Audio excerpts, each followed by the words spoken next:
ఇప్పుడు మార్కెట్లో మామిడికాయలు దొరుకుతున్నాయండి. ఇలా దొరికే మామిడికాయలు పులుపు తక్కువగా ఉంటాయి, అంటే కొంచెంగా ఉంటాయి పులుపు. దానికి గ్రీన్ చిల్లీ యాడ్ చేసి చేసే పచ్చడి ఎలా చేయాలో చూడండి.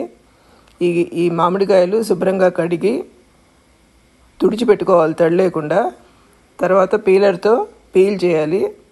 పీల్ చేసి వాటిని ముక్కలు తరుక్కోవాలి. ముక్కలు తరిగి మీకు ఆనియన్ కట్టర్ లాంటిది ఉంటే కట్టర్లో వేసి దాన్ని కోరినట్టుగా చేసుకోవచ్చు, లేదంటే చేతితో కూడా చిన్న చిన్న ముక్కలు తరగచ్చు. నేను ఇవి తరిగి ఆనియన్ కట్టర్లో వేశాను. తర్వాత గ్రీన్ చిల్లీస్ కూడా ఇలా తరిగి ఆనియన్ కట్టర్లో ఆ తురుము అది కలిపి ఇలా మిక్స్ చేశాను.